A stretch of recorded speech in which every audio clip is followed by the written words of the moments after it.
Bismillahirrahmanirrahim. Assalamualaikum warahmatullahi wabarakatuh. Perkenalkan, nama saya Dina Kusmawati, NPM 1901011046. Saya akan menjelaskan materi dari MK Fikih Munakahat, yaitu untuk memenuhi tugas UTS MK Fikih Munakahat.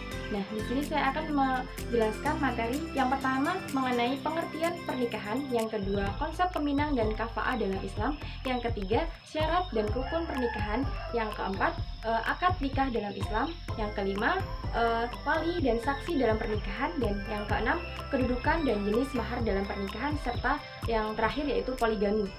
Baik, yang pertama yaitu pernikahan.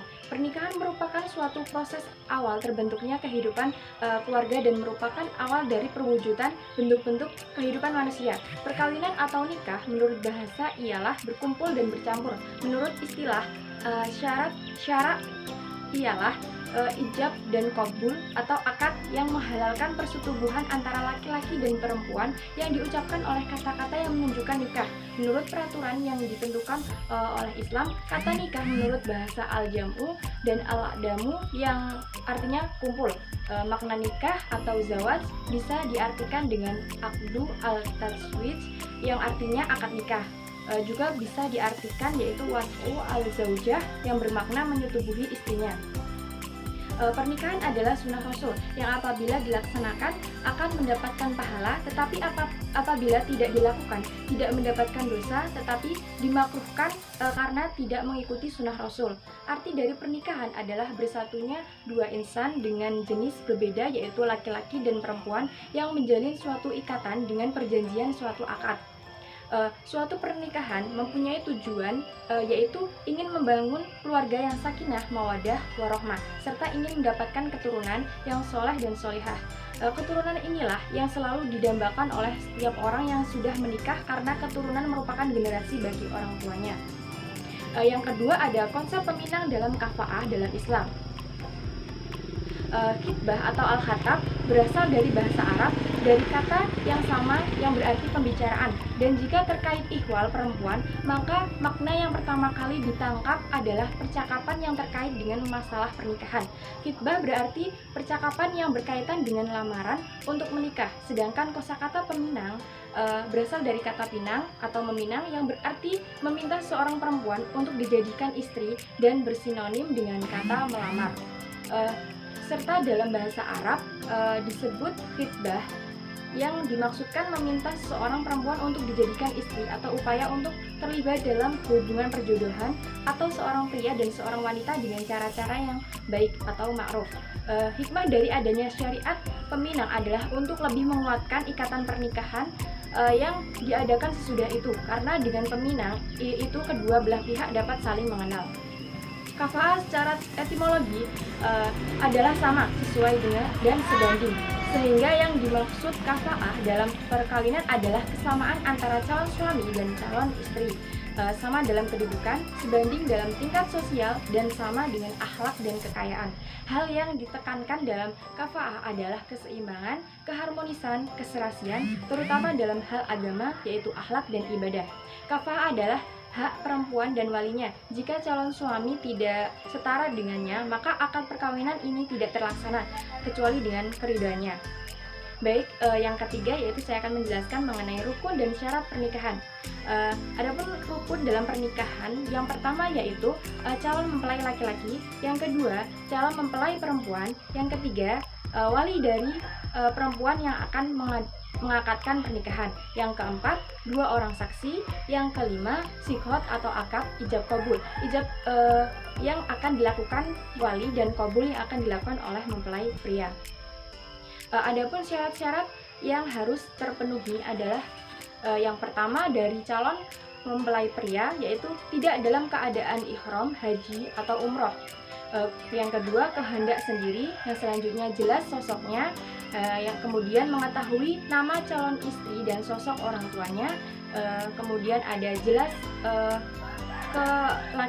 kelaki-lakiannya, yang terakhir yaitu tidak ada hubungan mahram atau calon suami dan istri. Yang kedua syarat dari calon mempelai wanita yaitu tidak dalam keadaan ihram, haji atau umroh, yang selanjutnya ditentukan secara jelas sosoknya, Kemudian bukan istri orang lain atau sudah habis masa iddah.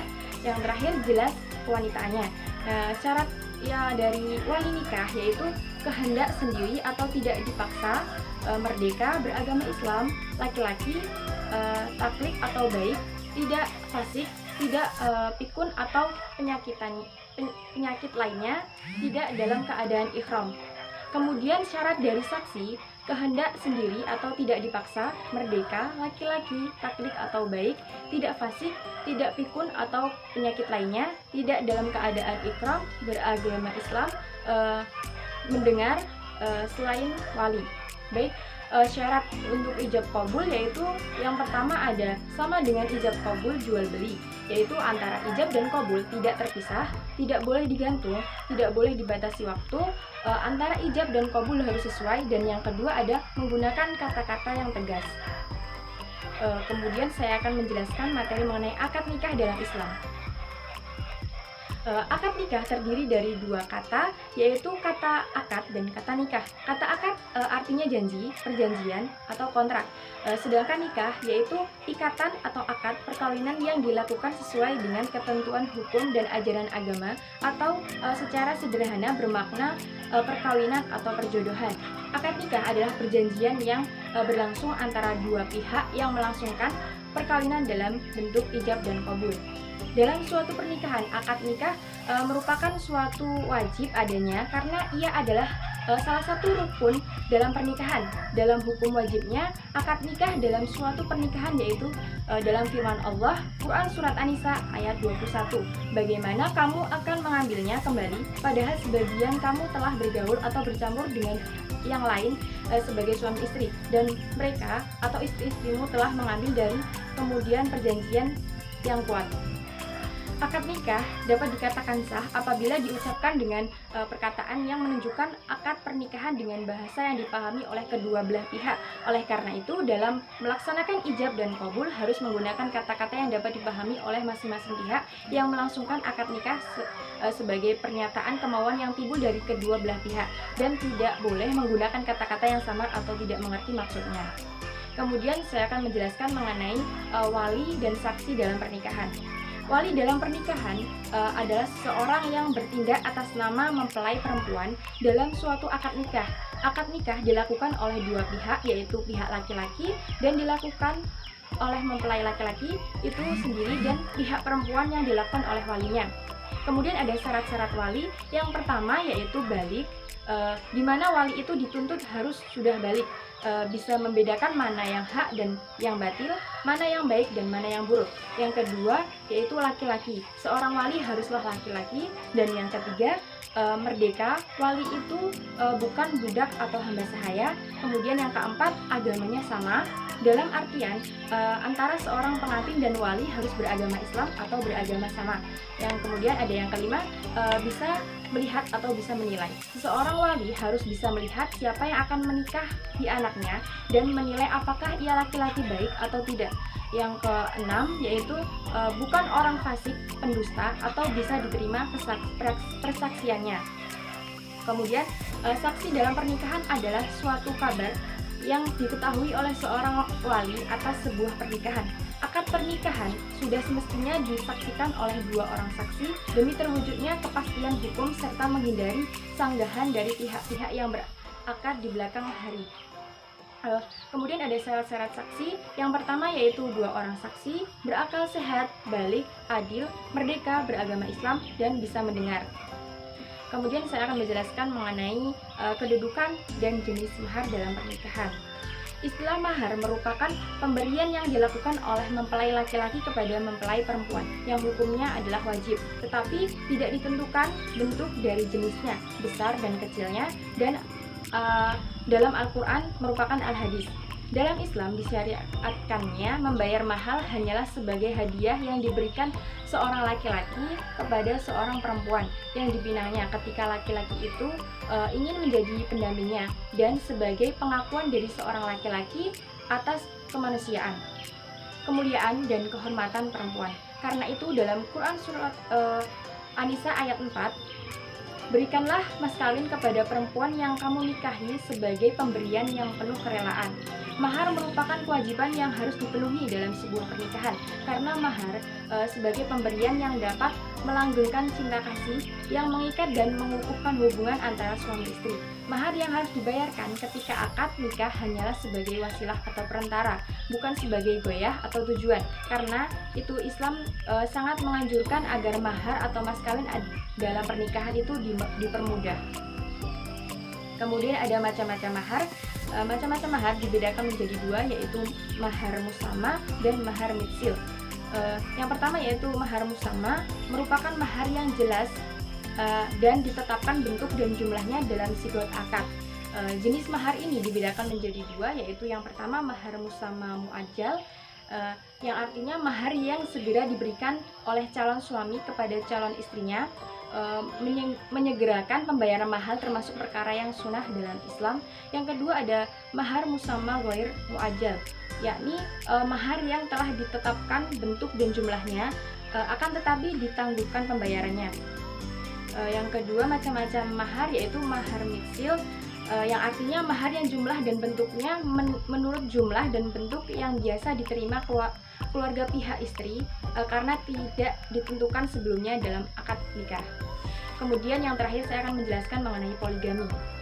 Poligami berasal dari bahasa Yunani yaitu apolos, yang berarti banyak, yang diartikan sebagai suatu sistem pernikahan yang membolehkan seseorang menikahi lebih dari satu pasangan dalam waktu yang bersamaan. Poligami terdiri dari dua macam, yaitu poligami, yakni laki-laki yang beristri lebih dari satu orang, dan poliandri, yaitu perempuan yang bersuami lebih dari satu orang. Pada dasarnya, asas perkawinan dalam Islam adalah monogami. Hal ini dapat dipahami dari surat An-Nisa ayat 3. Kendati Allah Subhanahu wa taala memberikan peluang untuk beristri lebih dari sampai 4 orang saja. Tetapi peluang itu dibarengi oleh syarat-syarat yang sebenarnya cukup berat untuk ditunaikan kecuali oleh orang-orang tertentu saja. Allah Subhanahu wa taala membarengi kebolehan berpoligami dengan ungkapan, "Jika kamu takut atau cemas tidak akan dapat berlaku adil, maka kawinilah satu perempuan saja." Firman Allah Subhanahu wa taala surat An-Nisa ayat 3 tersebut selalu dipahami sebagai dasar kebolehan berpoligami. Dalam ayat tersebut, untuk kebolehan berpoligami hanya dipersyaratkan dapat berlaku adil. Syarat-syarat poligami sesuai syariat Islam diantaranya yang pertama yaitu mampu berlaku adil. Jumlah istri dibatasi maksimal yaitu 4 orang. Yang selanjutnya mampu memberi nafkah lahir dan batin. Yang kemudian niatkan semata untuk ibadah kepada Allah. Kemudian dilarang menikahi dua wanita yang bersaudara, dan yang terakhir mampu menjaga kehormatan para istri. Baik, itu saja yang dapat saya sampaikan. Kurang lebihnya saya mohon maaf. Saya akhiri, wabillahi taufiq wal hidayah. Wassalamualaikum warahmatullahi wabarakatuh.